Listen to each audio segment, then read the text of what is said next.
uma cara feia para mim, uma cara feia para ele. Microfone. Não se afinou muito com ele? Não. Ele em casamento, tá de namoro. Boa noite. Às vezes dá certo. Boa noite a todos, sejam bem-vindos. Os recados.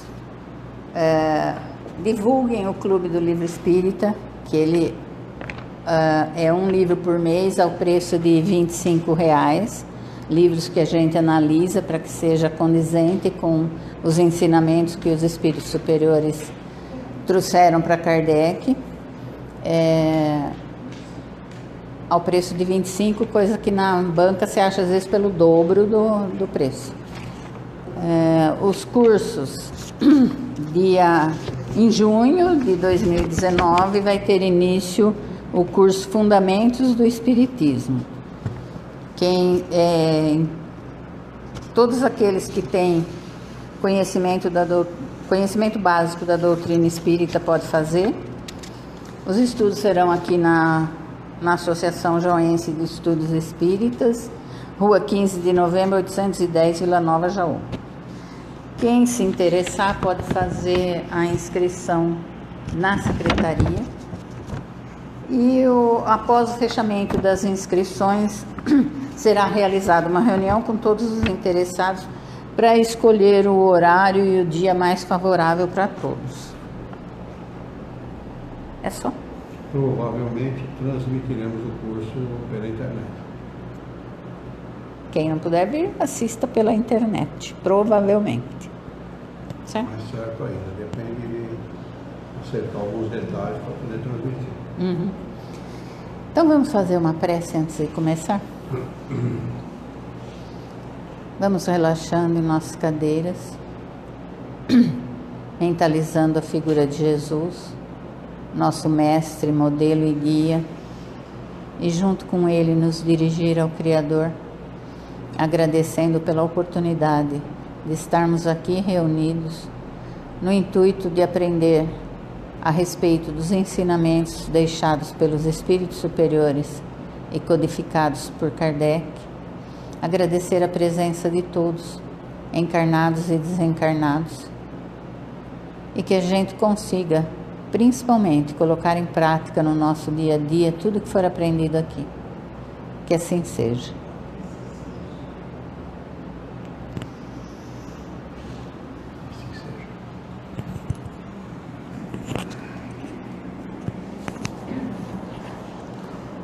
Muito bem, boa noite a todos. É sempre uma alegria muito grande, com muito carinho que nós recebemos a todos, e um prazer estar reunindo pessoas tão seletas e tão interessadas na nossa doutrina espírita. Seletas mesmo, porque poucos se interessam pelo assunto, então nós podemos dizer que são pessoas seletas, ou não. É isso mesmo, obrigado pela presença. A nossa querida, deixa eu ver se fugiu o seu nome. Clarice, vem de claridade, não é? Bem-vinda, viu? Prazer ter você aqui conosco. Mostra a Clarice, né, cara? Mostra a Clarice.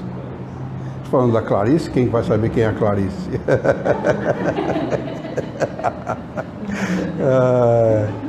E a gente sempre esquece, mas bem-vindo a todos que estão pela internet. Sempre o Paulo Garcia Rodrigues e outros amigos acessam o canal e assistem aí pelo Facebook. Obrigado pela presença de todos. Sejam todos muito bem-vindos. Qualquer dúvida, por favor, dirijam-se ao Alexandre, que está ali na contra-regra, né, o nosso contra-regra. E ele, dirigindo a pergunta para o Alexandre, ele encaminha a pergunta, porque eu não estou vendo quem está assistindo e nem quais são as perguntas que estão sendo feitas. Então, insistam com o Alexandre, que ele passa a pergunta para a gente, a dúvida, a gente, se possível, responde. Muito bem. Alguém tem alguma pergunta a fazer? Alguma dúvida? Pois não. O espírito na hora do sono, ele vai embora parcial, né? Ele não vai embora, ele se desliga parcialmente, fala vai embora e ó, tchau. Desliga parcialmente. Fica a parte física. O espírito, ele é ligado ao corpo pelo perispírito. O perispírito é o corpo fluídico, né? Chamado corpo fluídico do espírito. Mas que de corpo não tem nada, porque ele não tem órgãos, né? Nenhum tipo de órgão que se assemelhe ao corpo físico, aos órgãos do corpo físico, nenhum. Mas ele é o elo de ligação entre o espírito e o corpo físico. Então, o perispírito, ele é formado por fluido. Os fluidos, tem uma das propriedades do fluido, é expansibilidade, entre outras, penetrabilidade, expansibilidade, entre outras.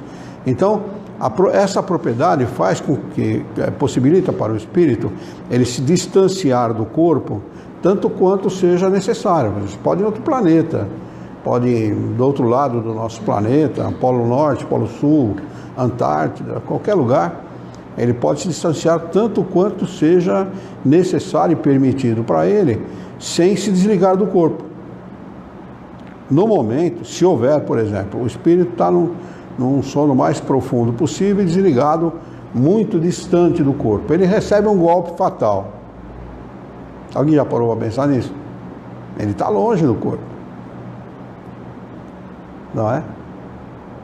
O que acontece com o espírito? Imediatamente ele volta, fica ligado com o corpo, porque ele tem que presenciar o seu desencarne. Então é assim que funciona.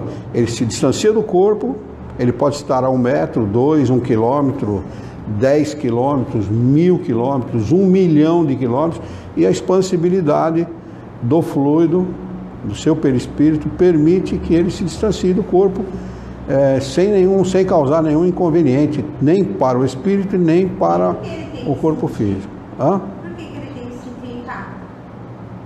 Ele tem que estar presente no desencarne. Essa é a resposta que os espíritos dão. Os espíritos, Kardec faz essa pergunta para os espíritos. Espíritos superiores dizem que o espírito tem que estar presente no seu desencarne. Isso não significa que ele vai sentir alguma dor, nada disso. No desencarne não dói. Ao contrário do que a maioria pensa, não quero morrer porque deve doer, não dói nada. Perguntando por que ele tem que estar presente. Porque eles têm que estar presentes. Ele se liga ao corpo, molécula por molécula, antes de encarnar. Está ligado molécula a molécula. Esse desligamento, total, só se dá na hora do desencarne. No momento em que ocorre o fenômeno biológico da morte, é que esse desligamento total ocorre. Então o espírito tem que estar presente. Para ele retornar, ele retorna com a mesma facilidade que ele se distanciou. É questão de milésimo de segundos. Se eu der um chute na cadeira, eu vou sentir a dor na hora. Se eu der o quê? Um chute na cadeira, um chute na mesa, qualquer coisa, eu vou sentir a dor na hora. Especialmente pegar a pontinha do dedinho. Eu vou sentir a dor na hora. Se o espírito acontecer que o espírito for baleado, ele não sente nada? Não, é assim, olha, preste atenção. O desencarne não dói. Você já ouviu alguma pessoa baleada falar do que significou para ela ser baleada? Já ouviu algum depoimento nesse sentido? Alguém já ouviu aqui? Um depoimento nesse sentido? Alguém já ouviu? Eu ouvi, mas... Eu senti como se tivesse tomado uma pedrada. É isso que a pessoa fala.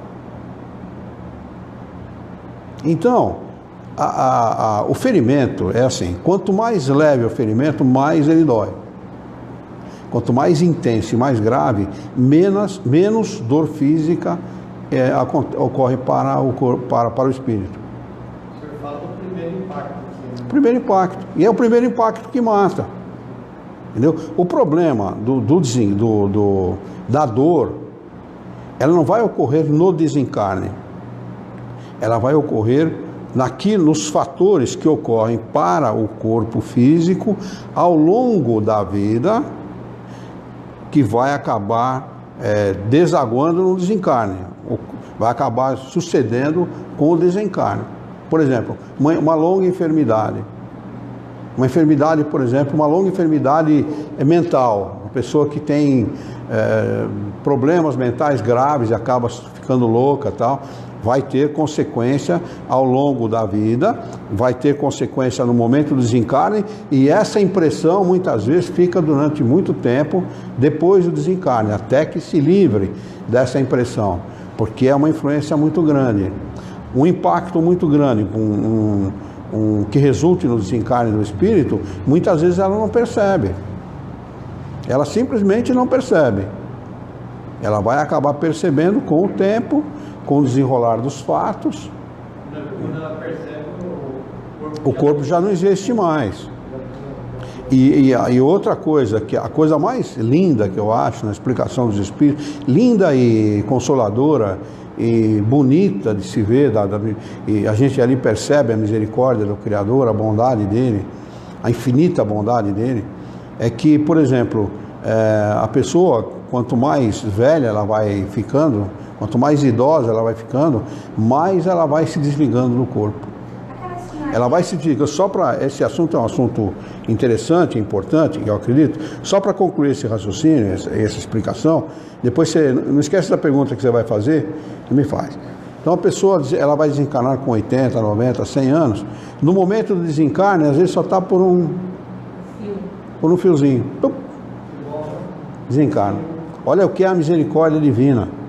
Eu acho que aí está contida uma expressão da misericórdia e da bondade dele. Porque uma vida longa é uma vida difícil, uma vida sofrida. O corpo, ele aprisiona o espírito e faz com que o espírito sofra muito todos os dias. São como que alfinetadas, né? Diárias e constantes. E o corpo vai envelhecendo, ele vai exigindo mais do espírito, porque ele tem menos mobilidade, menos capacidade, tudo menos, né? Vai exigindo cada vez mais. E isso eu acho muito bonito, essa explicação dos espíritos é muito bonita. Então, chega no momento do desencarne, o espírito desencarna e ele já praticamente está desligado do corpo. Aquela senhorinha lá do asilo, que ela fala praticamente... Qual delas? Aquela uma que está sempre entubada, está sempre... Sim, a dona Jaqueta, o sobrenome dela. Difícil, né? Eunice Jaqueta, parece. Ele mora no fim da nossa rua. Morava no fim da nossa rua? Aquela senhora vai demorar para desencarnar. Verdade? Vai. Vai. Olha que ela está penando, hein? Pois ela vai demorar para desencarnar. Escuta o que eu estou te falando. E aquela magrinha, você viu como ela está acabadinha ali?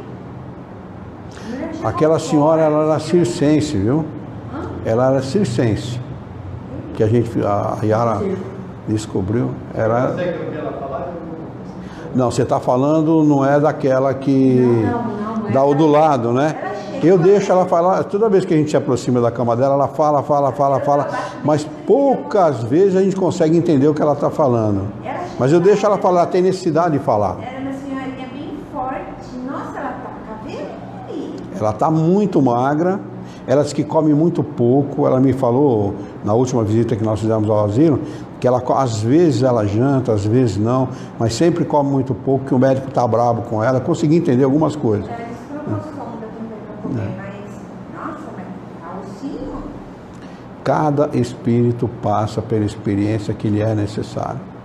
A minha sogra está com... Ela faz 97 de setembro, está no meio Que dela. lindo, hein? 97. Mas está com Alzheimer, não conhece mais ninguém, não sabe que o filho morreu. Experiência do espírito, estou falando, não experiência do corpo. O corpo já foi.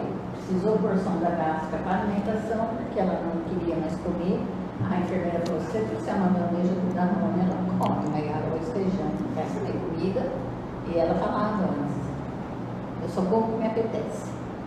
Ela falou, não fala mais, dificilmente você conversa. Eu cheguei lá, você fala, ela só olha, dá uma risadinha, não responde, dorme sentado o dia inteiro. Eu falei, está sendo bom? O espírito. Com Porque o certeza. corpo já Olha, magrinho. quando Kardec pergunta o que é mais importante, o espírito ou o corpo, eles respondem, teu espírito é tudo, o corpo é apenas matéria que apodrece. Então tudo é em função do espírito. A gente imagina que uma situação como essa, de Alzheimer grave, em que a pessoa fica num estado de demência e tal, semidemência, alguma coisa assim, não há nenhum proveito, né? Mentira. É riquíssimo para o espírito. Riquíssimo. Abreviar essa situação é que é danoso para o espírito.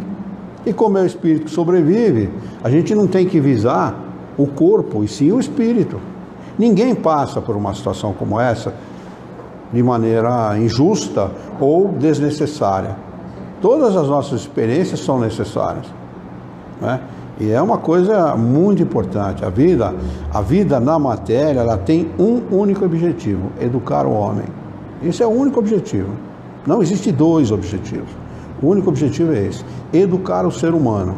É um trabalho que nós, espíritos, pedimos ao encarnar, né, para realizar as nossas experiências com o objetivo de adquirir conhecimento. Esse é o propósito. A gente olha assim numa pessoa, uma pessoa que não tem, que tem um problema como esse, né, um problema grave e tal, ou que não se locomove, ou que tem problema de paraplegia, tetraplegia, né? Você vê aquele cientista, Stephen Hawking, né, um cara, uma sumidade, né, uma cabeça extraordinária, começou a ficar doente com 20 e poucos anos de idade, né? O cara era riquíssimo em capacidade mental, né? Quem via um corpo daquele falava: para que serve uma encarnação como essa? Ele provou para que serve. Ele provou. É Né? porque é uma doença do diagnóstico de morte precoce, né? Exatamente. Viveu até mais de 70. Exatamente. Olha, há casos em que a medicina prevê uma morte iminente e a pessoa vive e vive e vive e vive. Por quê? Por que a gente, né? O que a gente reflete? Qual a lição que nós devemos tirar daí? Que tipo de lição nós devemos tirar daí? Você já se aproximou daquela senhora? Já tocou no corpo dela? Na cabeça dela? Não. Faça não, isso. Por causa que eu tenho medo de bater em algum lugar e tirar. Faça isso. Não. Toque a cabeça, o alto da cabeça dela. Assim, sabe? Eu fico meio ressabiada. Aquela senhora, ela está naquela situação porque ela precisa daquela situação. Ela precisa. Não vou falar que eu não cheguei perto, mas não toquei não. Ela precisa daquela situação. E ela não vai desencarnar cedo. E outra perguntinha. Parece que quando as pessoas vão ficando mais idosas, assim, tipo nos 80, elas ficam com mais facilidade para ver espírito? A mediunidade, ela se manifesta. Mas isso é mediunidade. Você está falando de mediunidade. É claro, é evidente. A mediunidade, ela pode se manifestar em qualquer idade, em qualquer sexo, em qualquer cor, em qualquer raça, em qualquer crença. Não depende. Então, você pode ter criança que tem mediunidade, começa a ver, ouvir espíritos. Você pode, o sujeito passa uma vida inteira sem nenhum relacionamento mais, assim, mais evidente, mais direto com os espíritos, e chega numa determinada idade. Meu sogro era um cara assim, seu pai era um cara assim, foi um caso. O pai dela foi um caso típico. Ele convivia e falava com os espíritos na iminência de desencarnar. De repente, a pessoa tem mais ideia e começa a prestar mais atenção nas coisas, pode ser também. Olha, a mediunidade é um atributo do encarnado. Sem corpo físico não há mediunidade. Mas seria porque já está esse fio, já está mais... Não. Está se desligando da matéria? Não. Fica mais fácil? Não. Não. Tem cara que morre imprecando contra Deus, maldizendo, xingando, entendeu? Então são gente. Por que ele está naquela condição? Por que ele desencarna daquele jeito? Meu primo contou para mim a história de um sujeito de Adamantina. Ele era ateu e xingava Deus de palavrão. O sujeito desencarna numa batida de automóvel. O automóvel dele bate num outro automóvel, num caminhão, não lembro bem. Ele está dentro do carro, preso nas ferragens, consciente, e o carro pegando fogo. Sabe como é que ele morreu?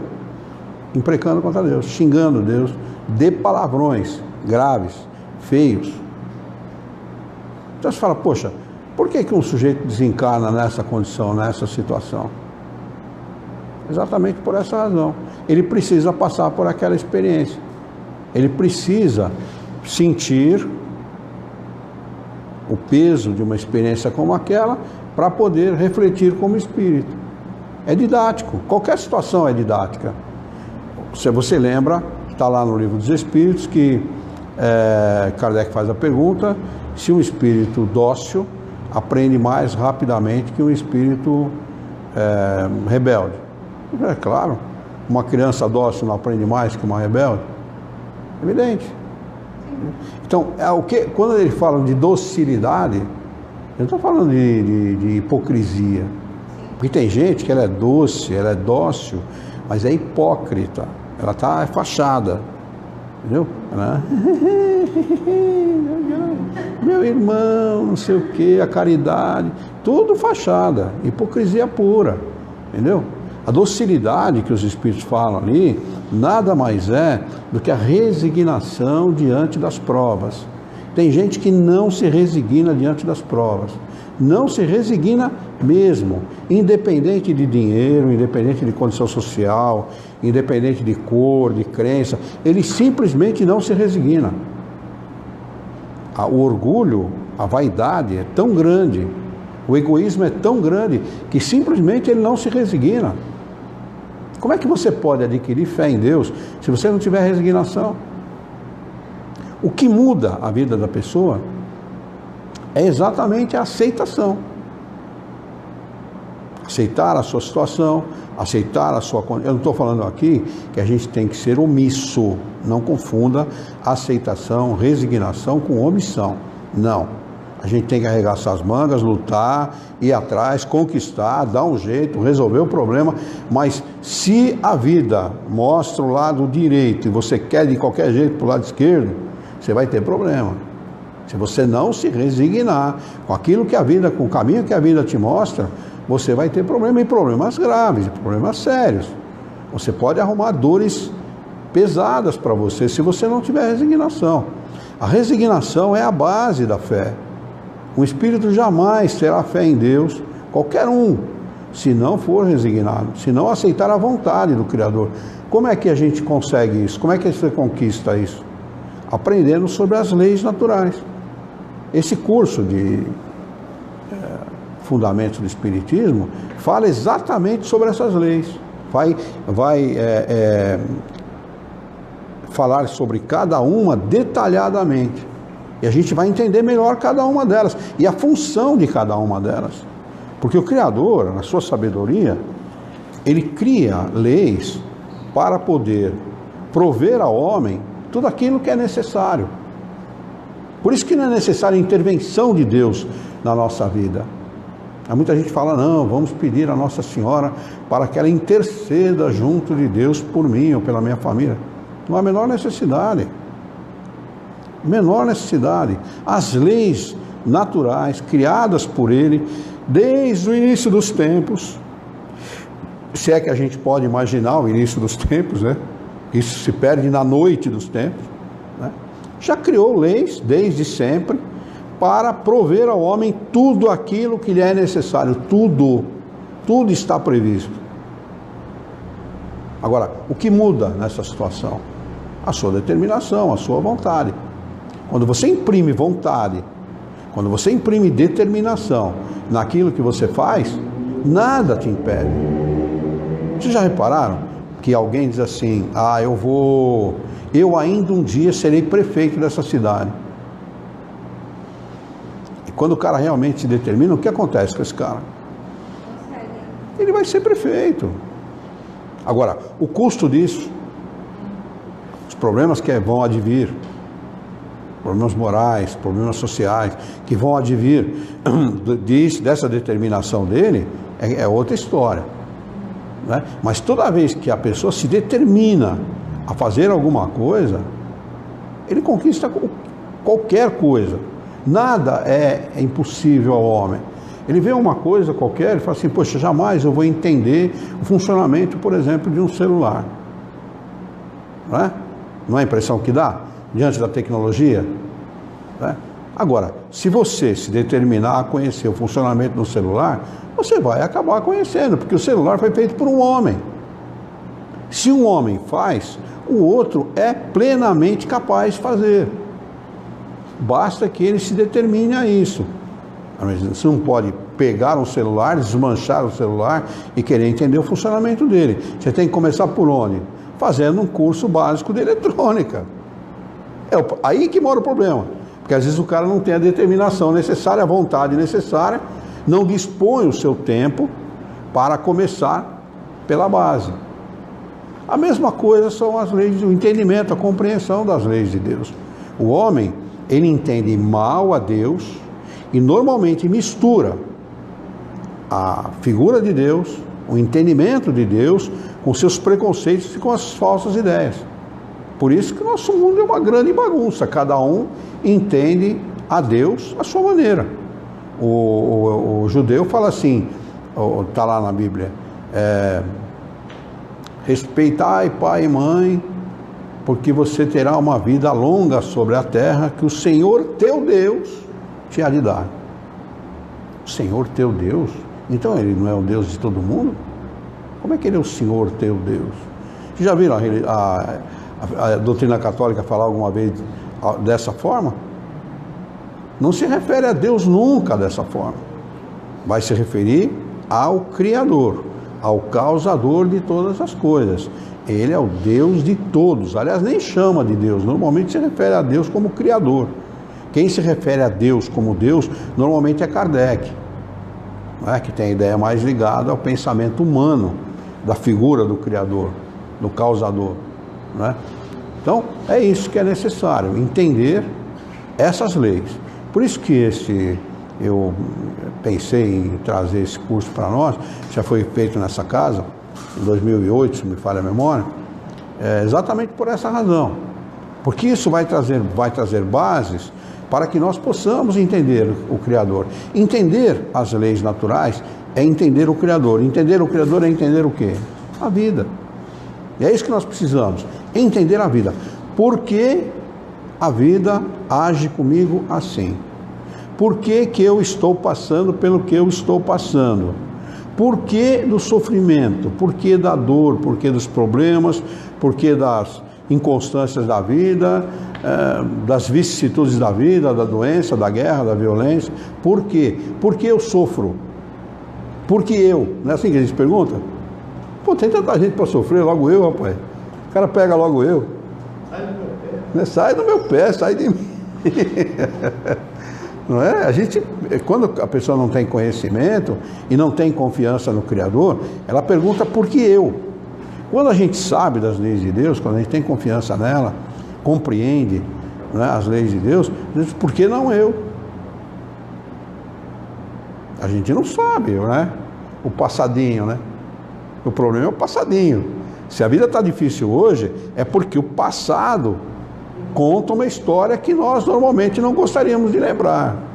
Nós estamos aqui exatamente para tentar modificar essa história, tentar consertar essa história, não é? Por que das antipatias gratuitas? Por que da antipatia gratuita de um filho com seus pais, de um neto com seus avós, dos avós com seus netos? Tem um avô que odeia neto, pô. Como é que pode? Tem pai e mãe que odeia filho, filho que odeia pai e mãe. Por que disso? Como explicar isso se não for pela doutrina espírita, se não for pelos princípios da doutrina espírita, pelas leis naturais que regem a vida do espírito? Pela lei da reencarnação, por exemplo, lei de causa e consequência, por exemplo, são duas leis que eu citei aqui que vão ser tratadas nesse curso. Extremamente importante compreender isso. Compreender isso é compreender a vida, é saber por que a vida é como é, por que a vida nesse mundo é desse jeito, E, evidentemente, procurar se melhorar, procurar aproveitar esse conhecimento para melhorar a nossa conduta moral, melhorar o nosso comportamento, o nosso relacionamento, a qualidade do nosso relacionamento, das nossas relações com o nosso próximo. O que não significa dizer que você tem que ser burrinho de presépio, não. Esse negócio de ser burrinho de presépio, aceitar tudo, balançar a cabeça que nem burrinho de presépio, aceitar tudo, nada disso. Você pode ser justo, porque a gente não consegue ser bom mesmo, mas ser justo, não ser injusto. Se a coisa não está te favorecendo, então você vai e dá o calote no cara? Não, peraí, pô, seja justo. Você está errado na situação, admita o seu erro. Admita que você errou. Agora, se eu não estou errado, eu vou enfrentar o mundo, se for necessário, para provar que eu estou certo. É assim que a gente tem que agir, não é? Não ficar aí aceitando que as pessoas queiram impor para a gente. Conhecer a Deus e aceitar a Deus, é isso, não é? Melhorar esse nosso relacionamento, melhorar a nossa capacidade de agir com as pessoas com justiça. O que é justiça para Jesus? É respeitar o próximo. Isso que é justiça para Jesus, né? A gente, se você perguntar a definição de justiça para as pessoas, você vai ouvir 1000 definições. Mas para Jesus, definição de justiça é o respeito ao próximo. E nós temos que respeitar. E esse respeito, muitas vezes, exige de nós um comportamento que muitas vezes as pessoas não estão vendo. Ninguém está vendo aquele comportamento. Mas nós sabemos que nós temos que nos comportar daquela maneira para que o nosso próximo não seja prejudicado. Tantas vezes a gente pode fazer isso, sem a necessidade de ninguém estar dizendo para você que você deve fazer isso ou aquilo, não é? Por exemplo, está cheio de espertinho no mundo, cheio de gente que quer se aproveitar. Tem gente que, antigamente, quando a fila de banco era única, não sei se vocês lembram desse tempo, né? Não havia várias filas, né? Aliás, não era única, era uma fila para cada caixa, aliás, não era fila única, né? Porque a fila única foi a coisa mais inteligente que fizeram no banco, né? Ali não tem jeito do cara ficar passando na frente de ninguém, né? Mas quando era uma fila em cada caixa, nossa, que eu vi de gente sair lá de trás da fila, entrar lá na frente, todo mundo reclamando, ele fazia assim. Puro desrespeito, né? Não é assim que a coisa deve funcionar. Então, o conhecimento da lei traz isso para a gente. E é problema, não é facilidade. Não vai trazer facilidade para a gente, vai trazer problema. Por quê? Porque você começa a perceber o nível de responsabilidade que você tem que ter para viver bem. Porque o que a gente quer da vida? Abreviar os nossos sofrimentos, ou seja, abreviar a nossa estada nesse planeta, ou não? Não é esse o propósito? Abreviar, pô, eu não quero, se possível, encarnar nesse planeta, mas o mínimo necessário. Eu quero coisa melhor, né? Mas para que isso aconteça, né? É claro que talvez não aconteça numa encarnação, nem 2, nem 3, sei lá em quantas, mas para que isso aconteça num determinado momento, nós temos que aprender a agir bem, agir com justiça, respeitando o próximo. Se a gente ficar marcando passo e agindo sempre da mesma maneira, sem respeitar as individualidades, sem respeitar a opinião do próximo, ou a maneira de pensar de cada um e os direitos naturais de cada um, nós não vamos nunca deixar esse planeta, porque seremos os eternos ignorantes, né? Seremos os eternos ignorantes que jamais vamos agir como pede Jesus, né? Faça para o seu próximo aquilo que você gostaria de ver feito em relação a você mesmo. Alguma pergunta aí? Não. Giane Barbosa está falando que tem experiência bem forte. Minha avó morreu com 94 anos. Que legal. A Luciene é a mãe do... A Regiane é a mãe do Davi, né? Tá. Legal, um abraço para ela. Um abraço para você, Regiane. A Dani também está assistindo. Uhum. Essas são nossas freguesas de sempre. Muito bem, alguém tem mais alguma pergunta a respeito desse tema? Tem 300 e poucos inscritos já no YouTube? 378, se eu não me engano. Estava? Fiquei curioso com a primeira pergunta, né? Sobre espírito e perispírito. Se a gente pegar no nosso planeta aqui, o que é feito do corpo, basicamente é água. E tem uma planeta. 69,9% de ar. Exatamente. O espírito. O material é feito. A gente não conhece a natureza do espírito, eles não explicam a natureza do espírito. Kardec faz essa pergunta, né? Não existe termos de comparação, e esse é o problema, porque toda vez que você explica alguma coisa, você precisa ter, para que essa ideia seja inteligível, você tem que comparar aquilo que você está explicando com alguma coisa já conhecida, senão não há como você interagir, não há como você compreender, não é? Então não há como explicar a natureza do Espírito, porque a natureza do Espírito é a mesma natureza de Deus. O Espírito é um ser incorpóreo. A resposta deles é essa: o Espírito é um ser incorpóreo. Para vocês não é nada, para nós, os desencarnados, é tudo. Então eles se reconhecem entre si, eles conhecem a aparência um do outro, um se aproxima do outro, um reconhece perfeitamente o outro, tem forma definida, a forma é sempre humana, não é? Tem forma definida, mas a natureza íntima do Espírito, ninguém ainda foi, não recebemos essa informação, porque ainda não temos nem inteligência, nem... Inteligência talvez, falta-nos um pouco de inteligência. Ainda há coisas que nós precisamos descobrir no mundo material para poder entender o mundo espiritual. Nós sabemos muito pouco do nosso mundo. Por exemplo, a vida marinha é uma coisa desconhecida para nós, praticamente desconhecida. Agora, com a capacidade tecnológica e tal, é que o homem está se aprofundando mais na vida marinha. Por exemplo, se supunha que na ausência total da luz não houvesse vida, já se descobriu que há. Na ausência total da luz, há vida. Então, imagine você o que é o Espírito, né? Entendeu? Eu acho que se preocupar com outras coisas, né? Que a gente está aqui para viver essas experiências que se vive aqui, né? A gente vê religião, por exemplo. Vamos se preocupar com o que vai acontecer depois da morte. Acho que por hora não é esse o objetivo. Olha, o objetivo é aproveitar as coisas que a gente tem aqui e aprender, né, no dia a dia.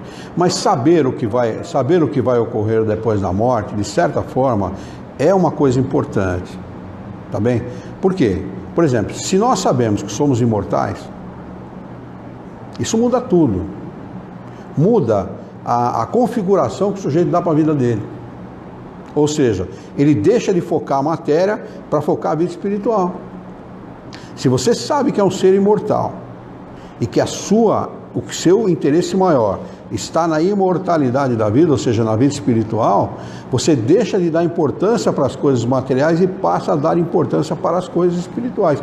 Isso muda tudo, inclusive mudaria as nossas instituições, porque os homens deixariam o seu egoísmo de lado para fazer aquilo que Jesus pede a todos nós: respeitar o seu próximo. É isso que todo mundo não faz. O que as nossas instituições fazem se não defender os interesses próprios? Defender os próprios interesses.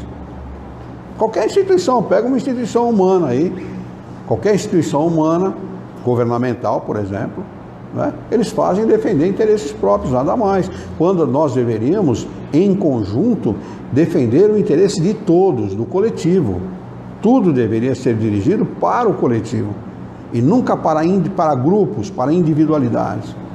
É tamanho o egoísmo humano, é tamanho que alguém é capaz que, em nome da vaidade, do orgulho, do egoísmo, em nome da política, por exemplo, prejudicar todo um país para salvaguardar os seus interesses.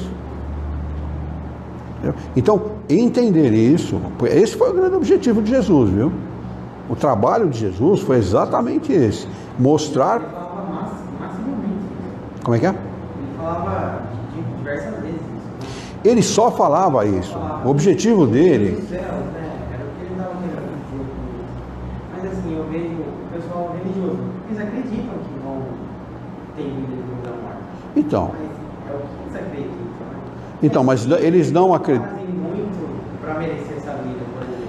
Eles não acreditam na reencarnação. Esse é um ponto importantíssimo, porque a reencarnação, ela explica 1000 pontos da vida, 1000 pontos obscuros da vida, que não são explicados se você fizer a abstenção do entendimento da lei da reencarnação. Se você tirar fora a lei da reencarnação, você não explica 1000 coisas, 1000 problemas que existem na vida e que não podem ser explicados sem a lei da reencarnação.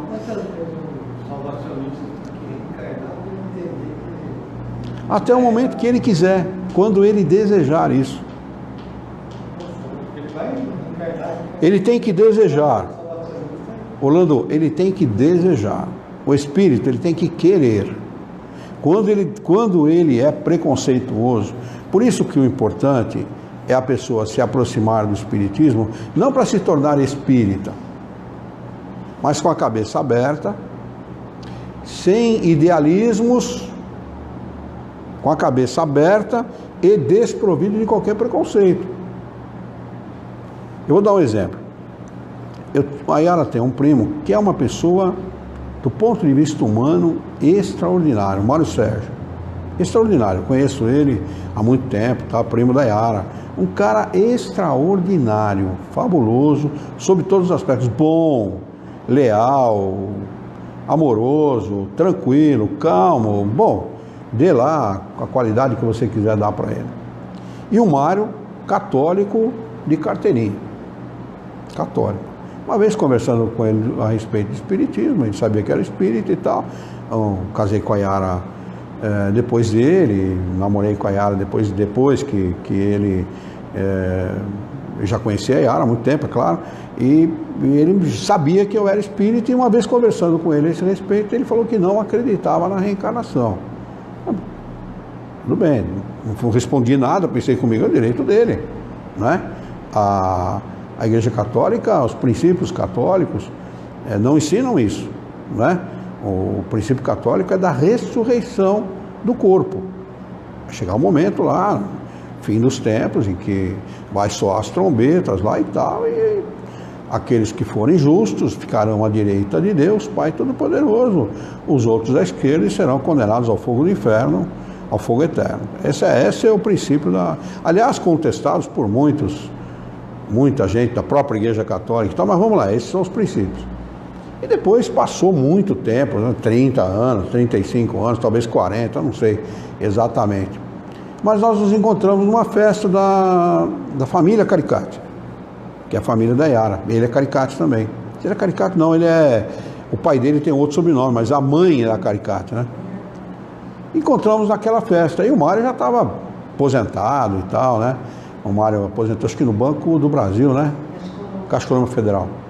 Aposentou na Caixa Econômica e tal, um cara bem financeiramente, aposenta integral e tal, né? Ele resolveu, depois da aposentadoria, depois ele me contou isso, resolveu fazer um curso de filosofia. Depois de aposentado. E ele veio conversar comigo. Depois, no meio da festa, ele veio conversar comigo. Eu estou fazendo um curso de filosofia. Parabéns pela sua doutrina. Falei, por quê, mano? Ele falou, o meu professor de filosofia, uma vez eu perguntei para ele a respeito da doutrina espírita, e eu falei que aquilo era uma coisa, era balela, era enganação. Ele falou, vamos examinar, não sei, vamos examinar. E começaram a estudar a doutrina espírita, os princípios da doutrina espírita. E ele mudou completamente o pensamento dele a respeito da doutrina. Então, olha o que é o preconceito. Se o cara se aproxima de uma ciência como essa, com preconceito, com ideias preconcebidas, pode esquecer. Não vai entender nunca a doutrina espírita. Agora, se ele abre a sua mente para entender, para raciocinar, para pensar nos princípios que ele vai aprender, aí fica muito mais facilitado, que foi isso que Kardec fez. Kardec nunca foi um entusiasta da doutrina espírita, um entusiasta dos espíritos, dos fenômenos das mesas girantes, nada disso. Aliás, ao contrário, ele era um cético, ele era um descrente. Ele era um cientista já, na época, e ele se aproxima da doutrina espírita totalmente descrente. O amigo dele chegou para ele e falou assim, olha, as mesas podem ser magnetizadas. Ele era magnetizador, Kardec. Kardec era estudioso do mesmerismo, né? Da ciência do mesmerismo, que é a ciência da magnetização. E o amigo dele, que também era mesmerista, chegou para ele e falou, a gente pode magnetizar as mesas e elas andam. Elas flutuam no ar, elas erguem, flutuam no ar. Ele falou, plenamente possível. O magnetismo explica isso, né? É plenamente possível você, através do magnetismo humano, né, conseguir coisas, muitas coisas, inclusive curas físicas, né? Através do magnetismo humano. Aí esse mesmo amigo chega para ele e fala assim, olha, através do magnetismo elas não só se erguem, como também respondem perguntas. Pô, peraí. Enquanto não me provarem que mesa tem cérebro, eu estou fora. Para com isso, pô. Não dá para aceitar uma baboseira dessa. Não dá para aceitar isso aí. E ele era um cara, esse cara que vem conversar com ele pela primeira vez, um cara muito entusiasmado, sabe? Aqueles caras entusiasmados. Oh, e tal. Aí um segundo vem conversar com ele. Era um cara mais ponderado, mais do tipo de Kardec. Aí explica para ele, fala, ó, vamos assistir, você vai perceber que aquilo que eu estou lhe falando. E ele, Kardec, vai assistir a uma reunião, os fenômenos já estavam a mil, né? Tinham feito muitas perguntas para os espíritos. Quem vocês são? Ah, nós somos os espíritos, né? Oh, chame de você do que você quiser. Nós somos os espíritos, tal. E muitas outras perguntas já haviam feito para aquilo que não sabia o que era. Não havia o nome espírito, não havia o nome espiritismo, não havia nada disso. Foi surgindo com a compreensão dos fenômenos, daquilo que acontecia, né? E Kardec se aproxima e daí a gente sabe o que resultou depois dos estudos que ele fez. Foi um estudo muito aprofundado, muito criterioso, muito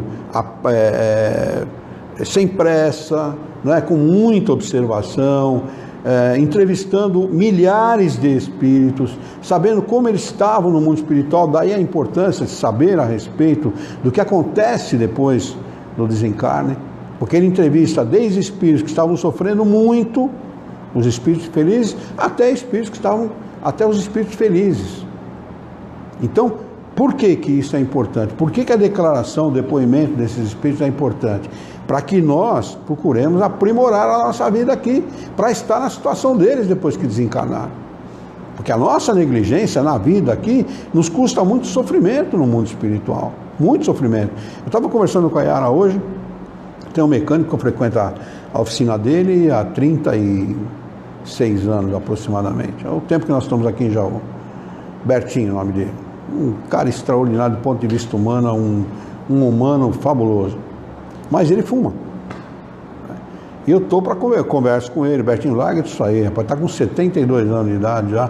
Larga dessa coisa, rapaz. Você vai ter problema. Mas eu falo assim, meio por cima. Eu falei para ele hoje, qualquer dia, eu vou conversar com ele diretamente. Porque ele confia em mim. E ele já pediu ajuda no centro espírita para a mulher dele. A mulher dele estava com depressão, ele pediu, põe o nome dela lá, pede para ela. Eu falei, claro, que evidente.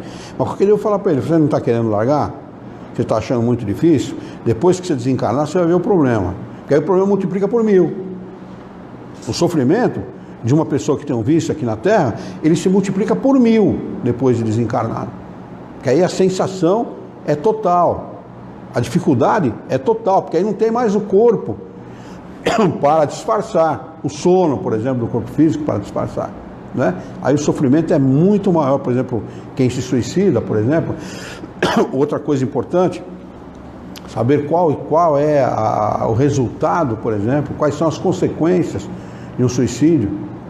Existem coisas muito importantes reveladas pela doutrina espírita, não é? De como os espíritos vivem depois do desencarne, que são fundamentais para o entendimento da própria vida, de como nós devemos viver a nossa vida para estar bem depois de desencarnar.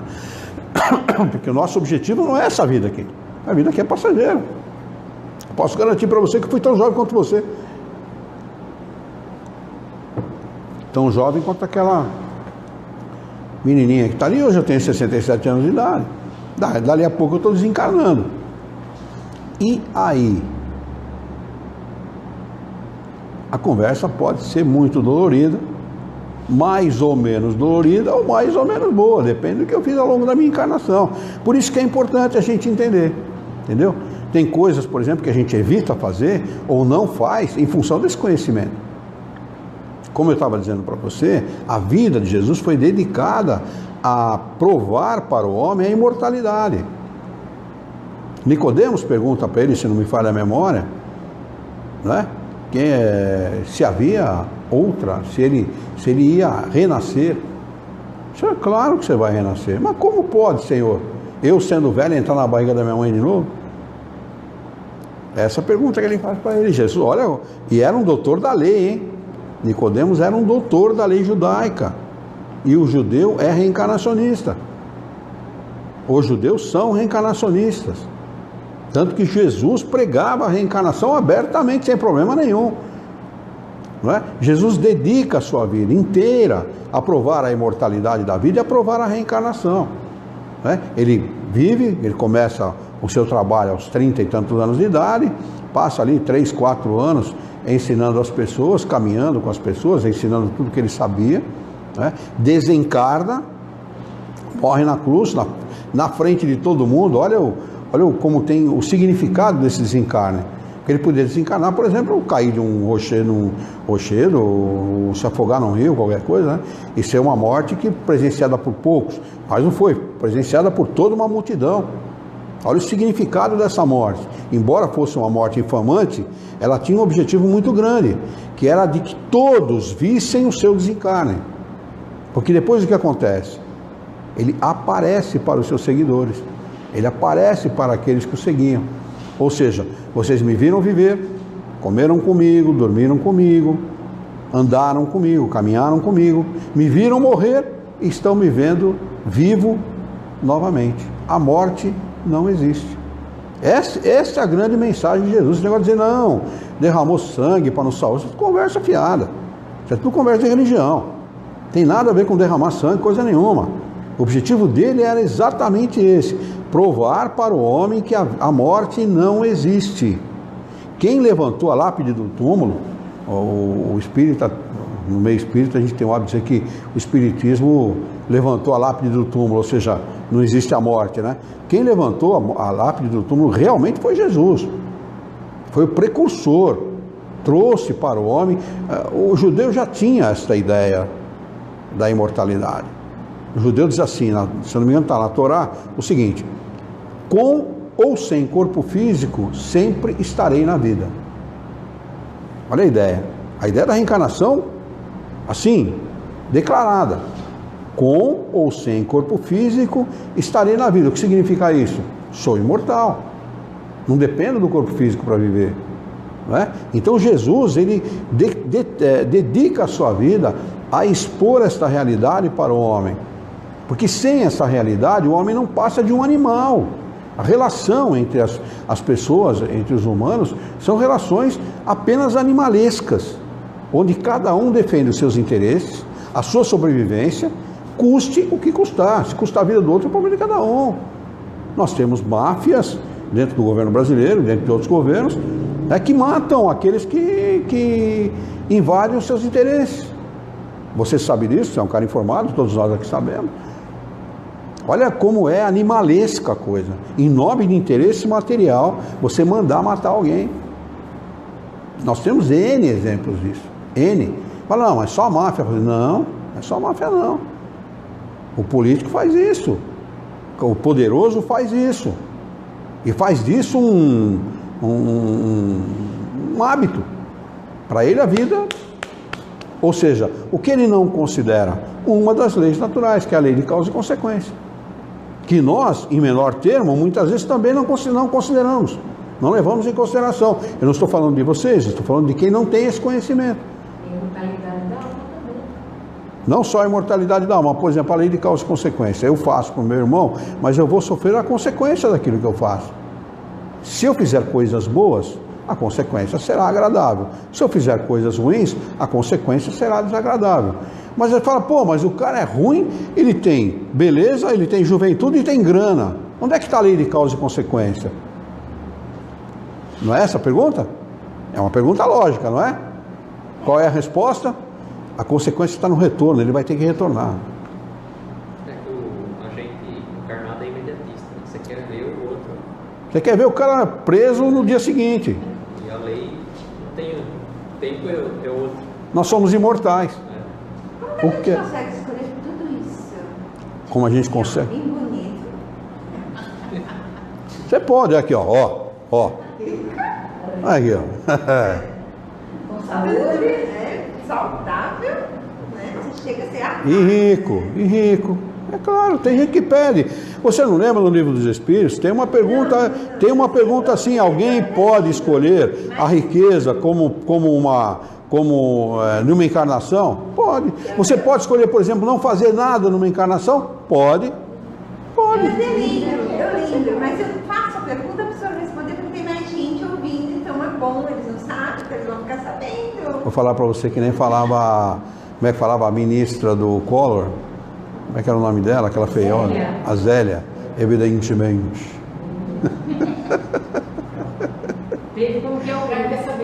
Fala. O que a Zélia falava? A Zélia falava assim, evidentemente. Evidentemente. Era feia demais, hein? E o Chicanismo vai e me casa com ela. Mas era feia demais. Ela só podia ser economista, porque ela economizou até na beleza, né? Ah, brincadeira, vai. Caio não lembra da Zélia. Como é que é? Não lembra da Zélia? Bom, você devia ser bebezinho, né? Estamos falando de 1983, 91. 91. Então, o Caio, que idade você tem, Caio? 32, cabeça. Ah, estava no comecinho. Você tem 36? É claro, evidente. Você foi na passeata, eu levei você e a sua irmã na passeata do copo. Isso tudo na minha aula de educação que você me deu, mas eu tenho falado pra você. Sei lá, nada. O sobrenome era Fernandinha Cardoso, é verdade. Zélia Cardoso. Eu era bem assim na época da eleição. Vamos lá, gente, vamos voltar a falar de espiritismo? Ô pai, eu tenho uma pergunta para fazer. Pode fazer, O filho. pai estava perguntando do que é constituído o espírito. Quando a gente é médium, vidente, a gente vê um espírito, a gente está vendo a união esqueci o nome. Eu sei qual é a sua pergunta. Você está querendo saber? Espíritos, é isso? Você está querendo saber se você vê o espírito, né? Ninguém vê espírito. Então, o que a gente vê? Nós vemos vamos dizer assim, a aparência que o espírito dá para o seu perispírito. Então, mas materialmente, o que a gente está vendo? Perispírito. Mesmo mediunicamente, você vê o perispírito. Os olhos materiais não estão aparelhados para ver o espírito. Só um espírito consegue ver outro espírito. Porque o espírito não tem essa aparência que a gente imagina que ele tem. Por exemplo, você dorme lá e sonha com a avó Terezinha, por exemplo. Ela não tem mais essa aparência. Ela esteve Terezinha, ela não está mais. Entendeu? Como é que o espírito desencarnado, ele continua com a aparência do corpo físico que ele tem? Sim, por exemplo, para você, ele pode aparecer em sonho com a aparência com a qual você conheceu ele na sua última encarnação. Mas para um outro, por exemplo, que eu tenha conhecido em 2 encarnações atrás, ele vai aparecer com a aparência que ele tinha há 2 encarnações atrás. O espírito, ele molda. O nosso corpo físico, ele tem uma aparência fechada. Você não consegue modificar, né? A não ser com operações aí que o pessoal faz e mesmo assim às vezes dá errado, né? Entendeu? Mas você não consegue modificar. Aquela aparência é uma aparência fechada, porque ela é uma aparência material. É derivado, são heranças que você recebe do seu pai e da sua mãe, ponto. Mas para o espírito a coisa não funciona assim. O espírito, ele tem um perispírito. E esse perispírito, ele é moldável, conforme o pensamento do espírito, o desejo do espírito. O desejo do espírito é que imprime aquela aparência para o espírito. Então ele aparece para você com a aparência de tal maneira que você possa reconhecê-lo. Se ele aparecer com a aparência que ele tem hoje, você não vai reconhecer. Muitas vezes ele aparece com aquela aparência que você o conheceu na última encarnação e às vezes muito mais jovem. Fala, nossa, eu sonhei com fulano, mas ele estava jovem, bem pra caramba e tal, né? Exatamente por isso, ele não consegue moldar aquela aparência de sofrimento, de dor que ele tinha quando ele estava nos últimos dias da sua encarnação. Hã? Isso é bom? Claro, evidente que é. Ele está bem, mas a medida é essa. O espírito, quando está sofrendo, ele aparece com a aparência dele no sonho, é com uma aparência de sofrimento, e normalmente ele vem pedir ajuda. Hã? Qualquer espírito tem essa capacidade. Sim, claro, evidente que tem essa capacidade. Ele age pelo pensamento. Olha, a incidência, e vai ser muito legal esse curso de fundamentos, e depois o curso de mediunidade, porque a gente vai aprender muitas coisas que ficam no meio termo, no curso, por exemplo, tanto no curso do Livro dos Espíritos, como no curso do Livro dos Médiuns, fica no meio termo, a gente consegue captar nesses cursos com mais clareza. Por exemplo, Uma coisa que dá importância, ou que é determinante quando você está dando um passe, ou quando você está fazendo um pensamento para alguém, é a sua vontade. Ninguém é médico curador porque quer. Eu não vou dizer, eu sou médico curador, a partir de hoje eu sou médico curador. Não, não é assim. O que torna uma pessoa, o que torna o fluido espiritual e o fluido material um agente curador é a vontade, a determinação de quem o emite. Entendeu? Isso é de extrema importância. Por quê? Na hora de fazer uma prece, se você não imprimir determinação e vontade naquela prece, no pensamento que você está enviando para a pessoa, você não alcança os objetivos que você designou, que você determinou. Entendeu? Então, é fundamental isso, a determinação do Espírito. A determinação com a qual ele imprime, a vontade com a qual ele imprime para alcançar determinado objetivo. E é isso que acontece. Ele vai comandar o fluido segundo essa sua determinação, segundo essa sua vontade.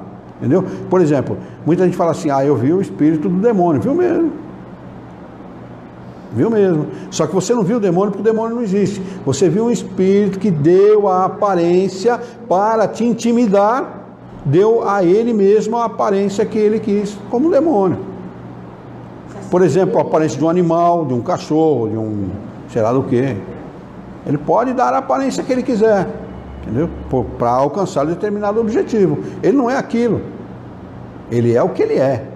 Mas ele não é um cachorro, ele não é um demônio. A minha avó não via Saci? Claro que veio, vê mesmo. Saci, Boitatá, mula sem cabeça, vê tudo isso. Pode falar. Por exemplo, se eu puder achar o senhor tem um número de telefone, tem uma conta no Facebook, eu tenho uma residência, eu consigo encontrar. Até tem uma aparência, eu posso pegar uma foto e sair perguntando quem viu esse senhor, por exemplo. Os espíritos, ao modo dele, eles têm algo parecido com isso? Sim. Sim. Você tem parentes desencarnados? Você gostava de alguém, de algum desencarnado? Muito? Sim. Muito. Quando você pensa nessa pessoa, o que acontece? Geralmente eu sonho com ela, quando você fica pensando. Você respondeu a pergunta. Essa é a relação entre espírito e encarnado. A relação entre espírito e encarnado ela é constante. E ela é muito mais íntima, muito mais próxima, muito mais objetiva do que a relação entre dois encarnados. O encarnado se liga, o desencarnado se liga ao encarnado pelo pensamento. Você manda o pensamento, fulano de tal que eu amo, está desencarnado, ele recebe lá. Imediatamente ele se liga com o pensamento com você. Imediatamente ele pode estar próximo, se houver propósito nisso, ele pode estar perto de você. Imediatamente, que eu falo, é em questão de 10 segundos. Sim, o senhor falou isso várias vezes, mas uma coisa também que eu percebo é que dois encarnados também, né?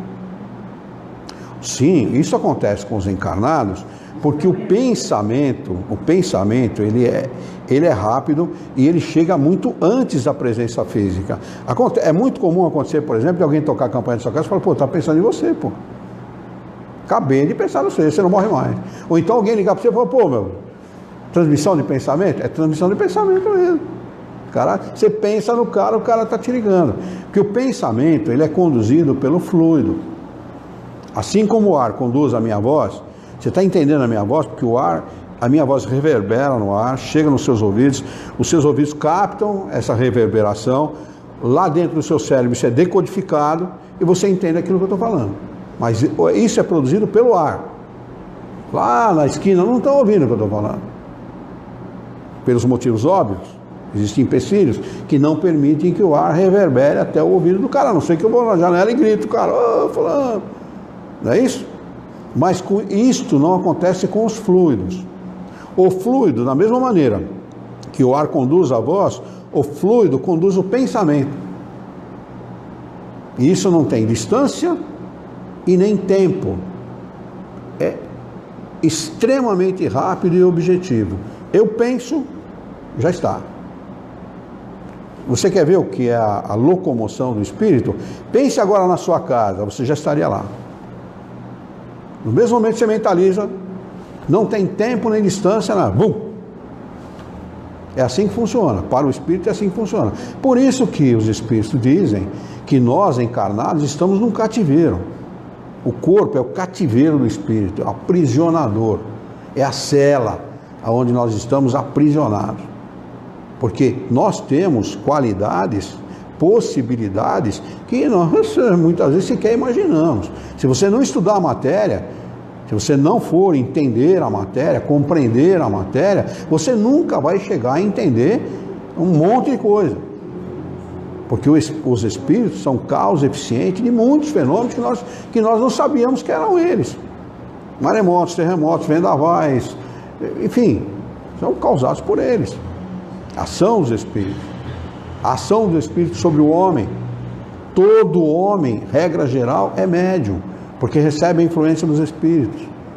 Todo, regra geral, todos são influenciados. Existe uma interinfluência entre encarnados e desencarnados, constantemente, perene. Independente da vontade. Independente. Alguém que enche o saco, pode excluir a conta. Excluir a conta, ou excluir a sua e não entra mais. E pronto, acabou o problema. Pronto não, pronto aspas. Sim, então. Pronto aspas. Fica ali a rusga, fica a pendência. Então, Esse é o problema. A pendência que é o problema. E nesse sentido não tem como, né? Não. A relação entre encarnado e desencarnado, de desencarnado e desencarnado, de encarnado com encarnado, de encarnado com desencarnado, é perene, é constante. Embora nós imaginemos assim, poxa, eu estou longe de fulano, de ciclano, de beltrana, de ciclana, eu não me relaciono mais, a gente não se encontra, não se fala, isso não é verdade. Isso não é verdade. Nós estamos constantemente ligados uns aos outros. Uns aos outros, constantemente. Temos que aceitar isso. Hã? Temos que aceitar isso. Mas isso é verdadeiro. Isso é verdadeiro. Isso não é uma hipótese, é uma verdade. O homem é um ser feito para viver em sociedade. Todos aqueles que quiseram se afastar da sociedade tiveram problemas. E é um ato de egoísmo. Tem vários que acontecem isso. É um ato de egoísmo. Período até, que se isolam. Se isola, não quer nada com ninguém. Sem água, sem luz, sem internet, sem televisão, sem rádio, sem nada e tal. É um ato de egoísmo. Por quê?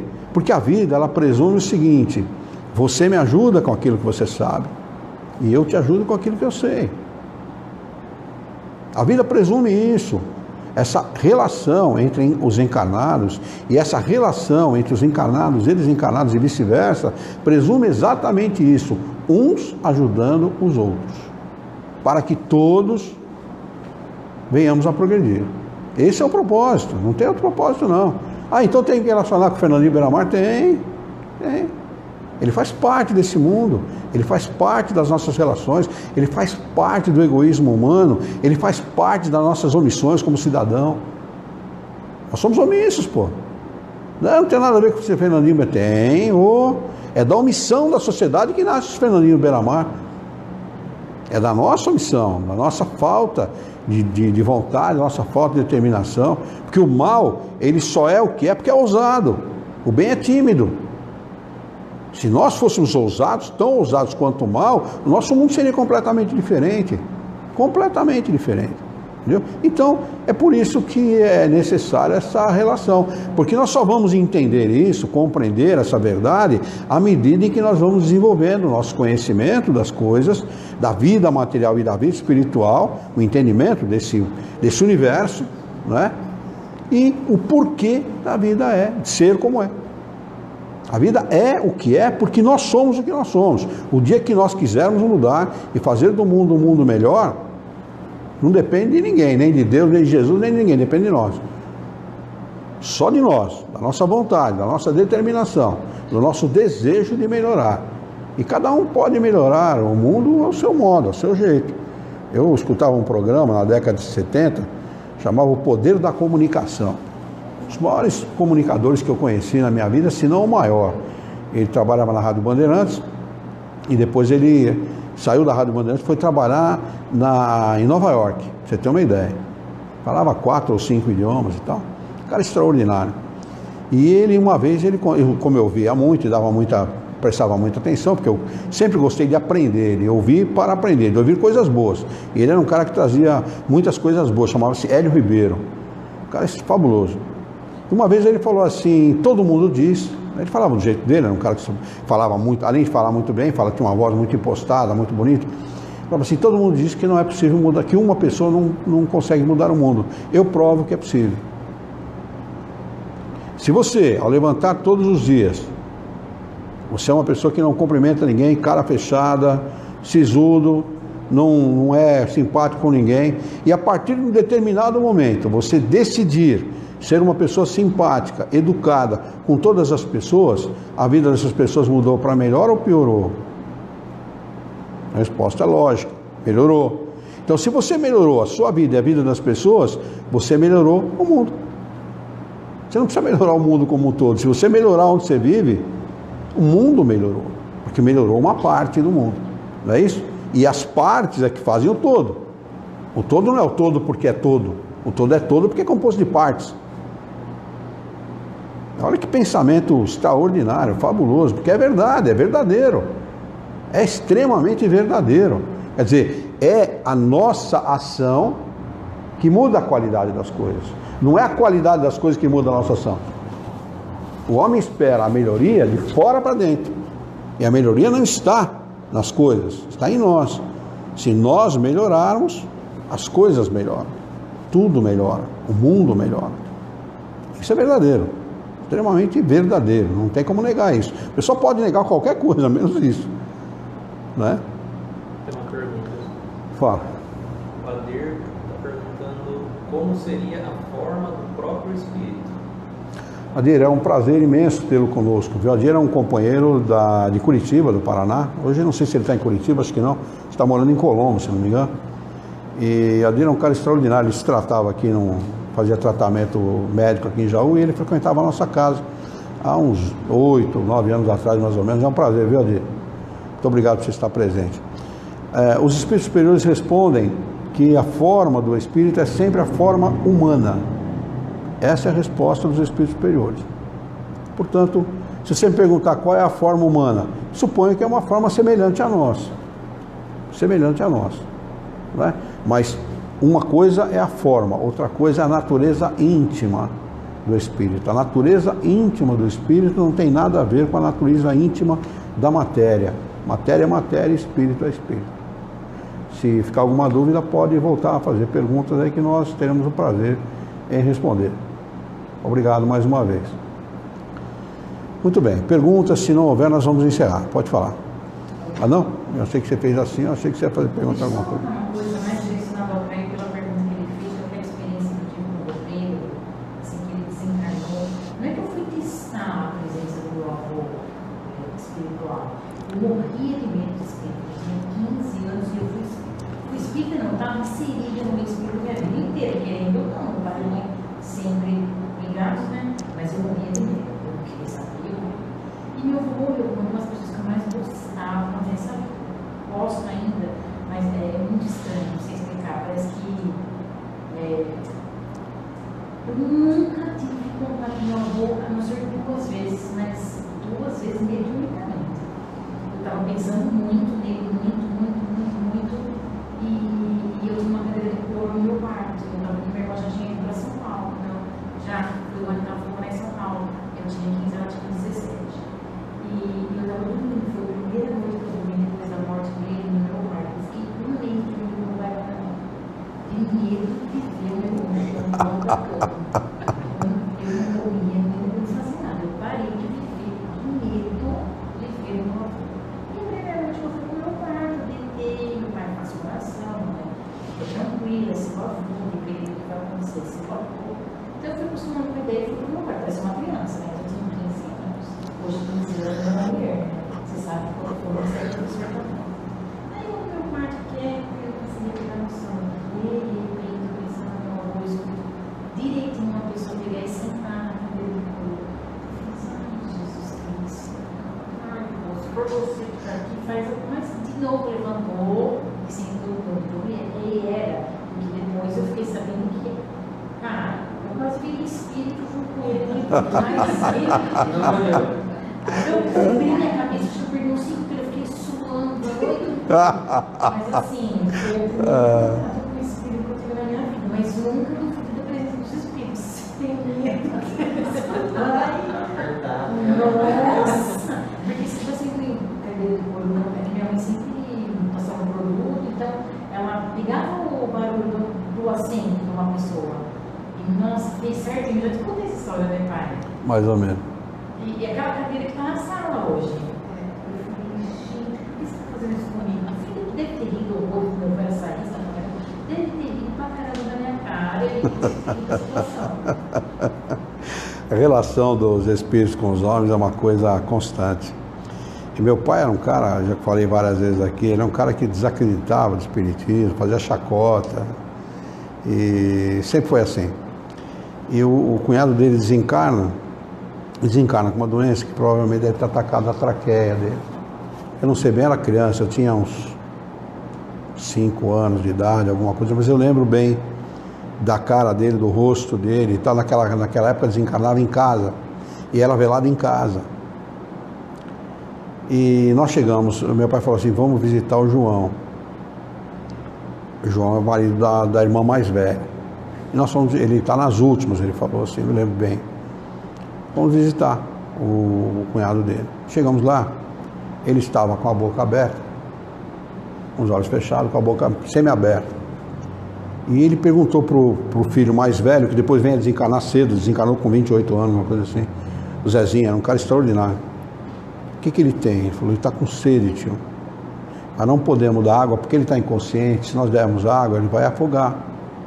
Ele falou, poxa, mas é simples. Pega um algodão, molha o lábio dele e joga 1 ou 2 gotas. Pelo menos isso vai amenizar o sofrimento dele, né? E assim fizeram. Meu pai, lembro do meu pai molhar o lábio dele estava cortado já, de tão ressecado que estava. Molhava o lábio dele, pingava 2 gotas e tá bom. Desencarnou nessa situação, uma situação sofrida, né? Desencarnou nessa situação. E passaram-se os anos. Um dia meu pai, que estava dormindo e tal, meu pai tinha ele dormia desse lado da cama, minha mãe desse. Tinha um criado mudo aqui onde ele colocava as coisas dele. Entre o criado mudo e o banheiro tinha um pedaço de parede. Um pedaço mais ou menos assim, ó, de parede, entre o criado mudo e a outra parede. Eles que estavam dormindo e o João apareceu para ele em sonho. Falou, Pedro, me dá um copo d'água. Falou que foi na cozinha. Meu pai sempre fez questão de ter filtro em casa, filtro de barro. Sempre fez questão de ter. Foi lá, no sonho, pegou um copo de água. Meu pai gostava de tomar copo de água em copo grande, ele não tomava em copo pequeno, um copo grande, copo de água mesmo. Pegou um copo de água e encheu, falou, ó, João, tá fresquinho. Deu na mão dele, ele tomou a água. Falou, poxa, Pedro, muito obrigado mesmo. Diz que ele, quando ele aparece no sonho, ele está sentado do lado do criado mudo, sentado encostado na parede. Sentado no chão mesmo, encostado na parede. Ele tomou o copo de água, sentado, jeguitava e tal. E meu pai falou, pô, legal, por nada, né, e tal. E desapareceu. Meu pai acorda impressionado com o sonho. Ele fala, pô, foi um sonho, né, não tem nada a ver. Adivinha onde estava meio copo de água? O criado mudo dele. Tinha meio copo de água. Ele não levava naquela água para a cama e não tinha o hábito de levantar para tomar água durante a noite de jeito nenhum. Tinha meio copo de água assim. Ele deu um copo cheio, ele disse que tomou uma parte, a outra parte não tomou e tal. Estava meio copo de água ali. Olha o que é o relacionamento dos desencarnados com os encarnados. É muito forte. Nosso relacionamento com eles é muito forte, é muito constante. E os espíritos, eles guardam, né, aquela lembrança dos últimos momentos, de quem os ajudou, de quem deu algum alívio ao seu sofrimento, coisa assim, porque foi exatamente isso que aconteceu com o tio João em relação ao meu pai. É interessante isso, né? E exemplos como esse tem muitos nas famílias, viu? Tem, aqui as pessoas não comentam, vão me chamar de louco, né? Vão falar que eu estou pirando, né? Muita gente se omite de comentar por causa disso, não quer passar deixando. Tem. É uma coisa constante isso na família. É constante.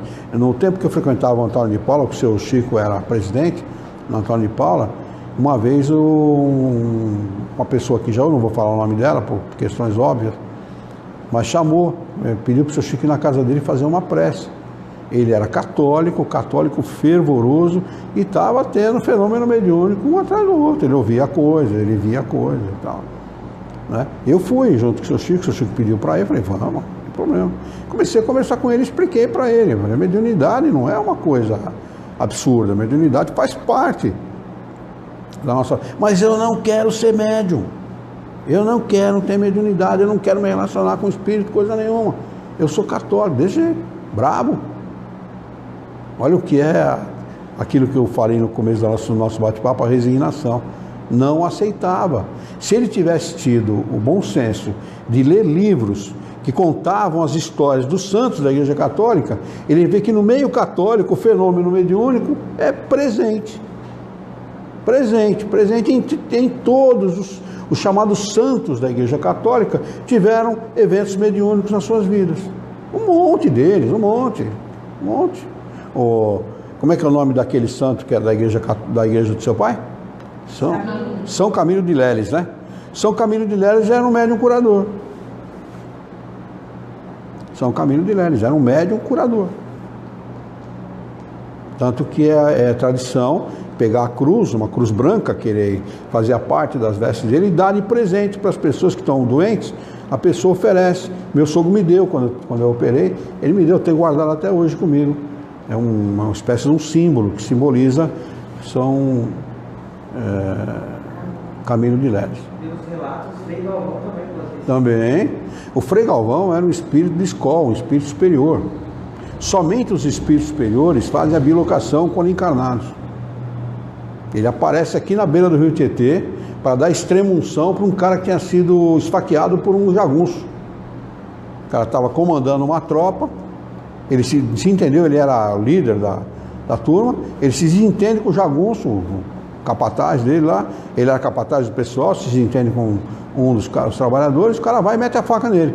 E ele pede que alguém vá buscar um padre para dar extrema-unção para ele. Frei Galvão está rezando uma missa em São Paulo, ele abaixa a cabeça, pede para que todo mundo faça uma oração, abaixa a cabeça, vem aqui na beira do rio Tietê, dá extrema-unção para a pessoa e volta a rezar a missa. Só os espíritos superiores fazem a bilocação encarnados. Santo Antônio de Pádua foi defender o pai. Estava num lugar, foi defender o pai em Pádua. Fez a bilocação encarnado, que é uma coisa, é só para espíritos de escola mesmo, só para espíritos superiores mesmo, encarnados. Né? Se não for um espírito, não promove esse tipo de fenômeno. Além de outras, né? Tem outros casos aqui que Frei Galvão veio atender, né? Outros, não, esse é um caso, houve outros casos. Ele nunca esteve aqui encarnado. Fisicamente, ele nunca esteve na região. E ele é conhecido na região como se ele tivesse tido estado fisicamente. Ele é muito conhecido, tem a capelinha na beira do rio. Você conhece a capelinha na beira do rio? Nós tivemos lá, eu tenho o filme da capelinha. Eu filmei a capelinha quando eu estive lá. Não é naquele lugar. O barranco veio comendo, o rio veio comendo o barranco. Eles tiveram que demolir a capela original e fazer a capela mais para dentro, porque o rio veio comendo, o rio alargou e veio comendo. É próximo, é na entrada do condomínio. É na entrada do condomínio Frei Galvão. É praticamente dentro do condomínio. Mas você chegando no Frei Galvão, você vê ela direita assim. Se é que ela existe ainda, porque eu vi há uns 30 anos atrás. Eu não sei se ela existe ainda, mas acho que existe sim. Existe, né? Muita gente toma as pirulinhas do Frei Galvão. Muita gente toma, faz a prece, pede a cura. Tem muito... A Igreja Católica, ele era da Ordem de São Francisco. E São Francisco não era católico. Não sei se vocês sabem disso. São Francisco não era católico. Inclusive no filme Irmão Sol, Irmão Lua, que conta a história de São Francisco, tem um momento do filme, isso eu reparei depois de assistir umas 2 ou 3 vezes o filme, um amigo dele disse para ele assim, você vai a Roma dar conselhos para o padre, mas você não é católico. Ele falou, nós não somos católicos, mas nós somos homens de Deus. Essa é a fala, o diálogo entre ele e um companheiro que também adotou a vida de São Francisco. Acho que era uma vida bastante sofrida, né? Ele reconstruiu uma igreja, abrigava os pobres, os miseráveis, né? Os desvalidos e tal, entendeu? Ele fala assim, nós não somos católicos, nós somos homens de Deus. Mas a igreja se apoderou, que pegou tanta fama, ele ficou tão conhecido no mundo inteiro que a igreja vai e se apodera. E o Frei Galvão é a mesma coisa. O Frei Galvão, ele não era católico, não. Ele era da Ordem de São Francisco. Vamos fazer a nossa prece? Alguém tem mais alguma pergunta? Eu não estou com pressa não, viu? É que normalmente, já, a pizza já está esfriando. Como? A bilocação é exatamente isso. O corpo fica e o espírito se desloca da mesma maneira como se desloca quando há o amortecimento do corpo. Hã? Ponderável. Ele cria um fenômeno onde ele aparece no local que ele deseja aparecer. Ponderável, ele dá extrema emoção. Ele pega a hóstia e dá para a pessoa que estava morrendo, porque a pessoa estava moribunda, né? Mas os espíritos falam isso, viu? Está no livro dos médiuns. Os espíritos que explicam isso. Eu não sabia disso. Eu imaginava que qualquer um fizesse a bilocação. Não é verdade. Tem que ser um espírito superior para promover esse tipo de fenômeno da maneira que Santo Antônio de Pádua promoveu, Frei Antônio de Santana Galvão promoveu e tal. Eu brinquei com ele quando ele foi canonizado pela Igreja Católica. Falei, pô, eu conversava com ele, eu conversava assim, quase que semanalmente com ele. Falei, pô, virou santo. Ele falou, eu estou muito longe disso. Brincando com ele, né? Mas é um espírito extraordinário, me ensinou muito, me ajudou muito. Nossa, eu conversei centenas de vezes com ele. Você chegou a conversar com o Frei Galvão? Chegou, né? Não, eu estou perguntando porque eu não lembro. Hã? É verdade. A Yara conversou, a Lu conversou com ele, a Juliana conversou. A minha mãe era médium, era católica, com uma amiga católica, e dentro do quarto se manifesta um espírito, e eles não sabiam nada de mediunidade, não sabiam nada de nada. Olha o que é a relação dos espíritos com a gente, Caio. Por que o Frei Galvão está ligado aqui nessa região? Você está me perguntando sobre matemática nuclear, porque eu não posso responder essa questão. Não dá. Olha, é interessante, né? Você vê, a minha mãe, católica, recebe, é mediunizada pelo Frei Galvão, começa a se manifestar dentro de um quarto, só ela e a amiga dela. Isso foi durante uma vida inteira, aconselhando, ajudando, aconselhando as duas e tal. E a família dessa amiga dela também.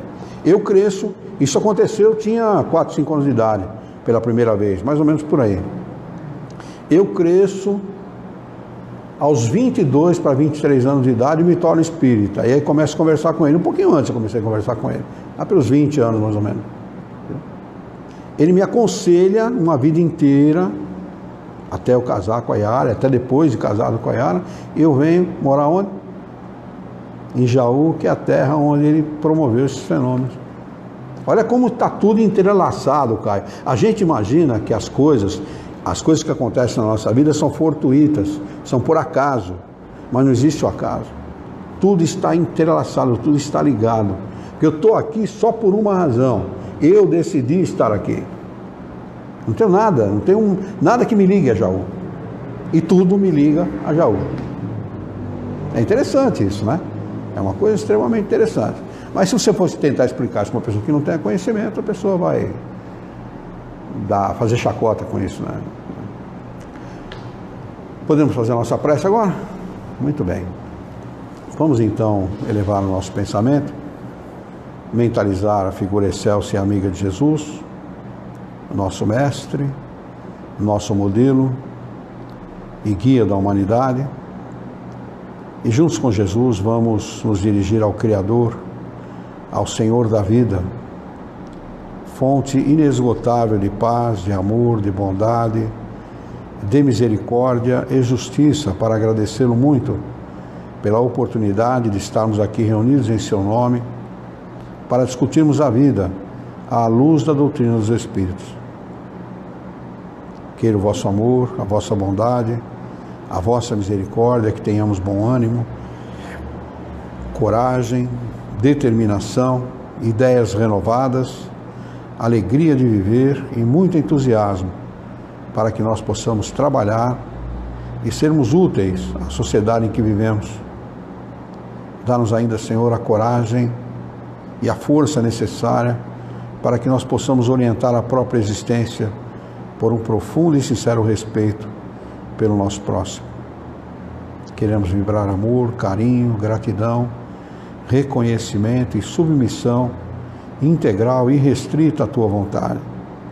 Que ela seja feita na nossa vida antes de qualquer coisa e que nós possamos ter coragem para enfrentá-la e resignação para aceitá-la sem reclamar. Queremos vibrar amor a Jesus, esse Espírito grandioso e maravilhoso que vem ensinar aos homens e trazer aos homens as novidades, o Evangelho, o seu Evangelho. Vibrar amor pelos bons espíritos, amor pelos nossos queridos, digníssimos e bondosos espíritos guias, pelo nosso diretor espiritual e por toda a sua equipe.